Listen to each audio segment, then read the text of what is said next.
Hello everyone, welcome back to my channel Sagar in Canada. I hope आप सभी अच्छे होंगे, बहुत अच्छे से अपना ख्याल रख रहे होंगे।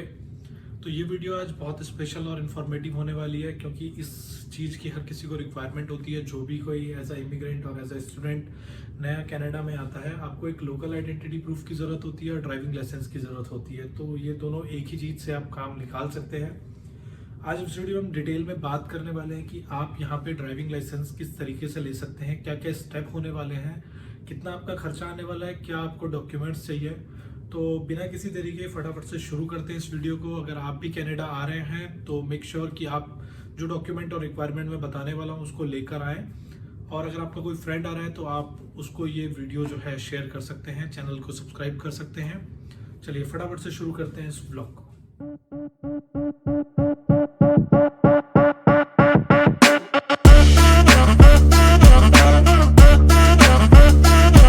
तो फर्स्ट स्टेप होता है G1 लाइसेंस। तो उसके लिए आपको सिर्फ पासपोर्ट की रिक्वायरमेंट होती है। जैसे ही आप ड्राइव टेस्ट सेंटर पे जाते हैं तो आपको अपना पासपोर्ट देना होता है, आपको अपनी डिटेल्स देनी होती है, आप कहाँ रह रहे हैं, और आपको उसकी फीस जमा करनी होती है जो कि $95 to $100 की होती है, जिसमें अटेम्प्ट फीस $16 होती है टेस्ट की, और बाकी की फीस जो होती है वो आपके लाइसेंस कार्ड और रजिस्ट्रेशन की होती है।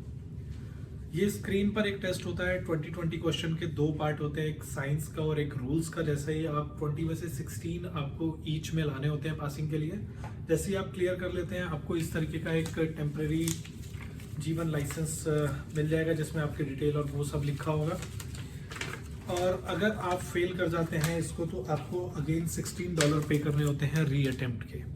तो जैसे ही आप ये क्लियर कर लेते हैं तो आप G2 के लिए एलिजिबल हो जाते हैं, क्योंकि G1 में बहुत सारी लिमिटेशंस हैं। आप हाईवे पे नहीं जा सकते जिसकी स्पीड 80 से ऊपर है, आप रात में गाड़ी ड्राइव नहीं कर सकते। आप गाड़ी तभी ड्राइव कर सकते हैं जब आपके साथ कोई बैठा हो जिसके पास फुल लाइसेंस अथॉरिटी है और उसका 4 साल से पुराना हो। आपकी गाड़ी में 2 से ज़्यादा लोग नहीं हो सकते। तो बेसिकली ये आपका एक आइडेंटिटी प्रूफ है और बहुत ही लिमिटेशंस के साथ आप गाड़ी ड्राइव कर सकते हैं, जो कि रिकमेंडेड नहीं होता है। इसलिए बोलते हैं कि आप G2 पे अपग्रेड करिए। तो उसका जो वेटिंग टाइम पीरियड होता है वो 8 मंथ से लेकर 12 मंथ्स होता है। अगर आपके पास हेल्थ सर्टिफिकेट और कुछ है तो आप जो है 8 मंथ्स में उसको क्लियर कर सकते हैं। और अगर आप एज अ इमिग्रेंट किसी कंट्री से आ रहे हैं, चाहे वो इंडिया हो, पाकिस्तान हो, बांग्लादेश हो, श्रीलंका हो, whatever the country where are you coming from, अगर आप वहाँ पे ड्राइव कर रहे थे और आपके पास 2 साल का एक्सपीरियंस है तो आप जो है G2 नहीं देंगे तो भी चलेगा, आप सीधा G भी दे सकते हैं। लेकिन G2 में क्या होता है पहले मैं उसको एक्सप्लेन करता हूँ। G2 की जो फीस होती है वो $53 की होती है। उसमें जो है आपको ड्राइविंग आपकी स्किल शो करने होते हैं, आपको अपनी गाड़ी ड्राइव सेंटर पे लेके जानी होती है जब भी आप टेस्ट बुक करते हैं। आपके साथ एग्जामिनर जो है आपकी गाड़ी में साइड में बैठ के जाएगा और कोई भी नहीं होता है, आपको वो रोड पे लेके जाएंगे। एक रूट बना होता है, पाथवे जो उन्होंने डिसाइड किया होता है, वहाँ पे आपको गाड़ी चलाने को बोलते हैं। रेड लाइट पे क्या नॉर्म्स हैं आपको वो सब फॉलो करना होता है। तो उसमें आपकी मेनली चेक किया जाता है कि आप लेफ्ट लेन राइट लेन कैसे स्विच कर रहे हैं, आपको जब 3 पॉइंट टर्न लेना है वो कैसे लेना है, यू टर्न आपको गाड़ी को लेना है, या आपका पैरेलल पार्किंग हो गया, रिवर्स पार्किंग हो गया। तो ये सारी स्किल आपकी चेक करी जाती हैं। लेकिन मेक श्योर कि उससे पहले आपने ड्राइविंग ट्रेनिंग ली हो, क्योंकि यहाँ पर जो ड्राइविंग है वो लेफ्ट हैंड साइड है तो आपके लिए डिफिकल्ट हो सकता है। जब आप G2 क्लियर कर लेते हैं तो आप फुल लाइसेंस के लिए एलिजिबल हो जाते हैं, क्योंकि G2 में भी लिमिटेशंस है। आप नाइट में 12 टू लेके मॉर्निंग 5 तक आप ड्राइव नहीं कर सकते। हाईवे की स्पीड 800 से ज़्यादा है, आप उस पर ड्राइव नहीं कर सकते। तो बेसिकली G लाइसेंस जो है जिसमें आप हर सिचुएशन में हर तरीके से गाड़ी चला सकते हैं वो होता है।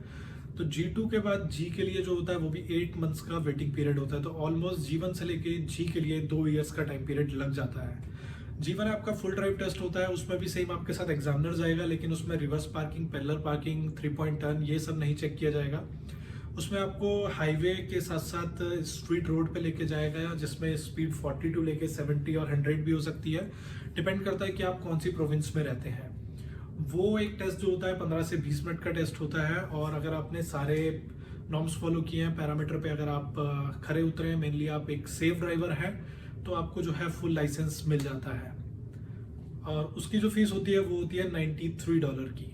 तो बेसिकली अगर आप मोटा मोटा खर्चा देख के चलें, अगर आप G2 भी देते हैं तो 100, 53, 90, तो लगभग $250 का ये आपका खर्चा हो जाता है एक ड्राइविंग लाइसेंस लेने के लिए। अब आप G2 को कैसे स्किप कर सकते हैं? अगर आपके पास 2 साल का एक्सपीरियंस है तो आप मेक श्योर कि अपना ड्राइविंग एब्स्ट्रैक्ट अपने RTO से लेकर आएँ। जैसे ही आप G1 के लिए जाएंगे तो आप अपने इंडियन लाइसेंस और एब्स्ट्रैक्ट को उसमें ऐड कराइए, तो आप सीधा G के लिए एलिजिबल हो जाएंगे। तो आपको ये 2 साल का टाइम पीरियड वेट नहीं करना पाएगा और आप 1 से 2 महीने में अपना लाइसेंस ले सकते हैं, डिपेंडिंग कि कितनी वेटिंग चल रही है नेक्स्ट ड्राइव टेस्ट के लिए। क्योंकि जब भी आप ड्राइविंग टेस्ट बुक करते हैं तो ऑलमोस्ट 1 महीने की वेटिंग चल रही होती है आपका नंबर आने के लिए। मैंने भी अपना जो है G टेस्ट दिया है डायरेक्ट और G2 क्लियर कर लिया, स्किप कर दिया था सॉरी, क्योंकि मेरे पास इंडिया का लाइसेंस था 6-7 साल पुराना। तो मैंने G अपना जो है पहली बार में पास कर लिया है, तो मुझे G2 देने की ज़रूरत नहीं पड़ी और मेरे पैसे भी बच गए।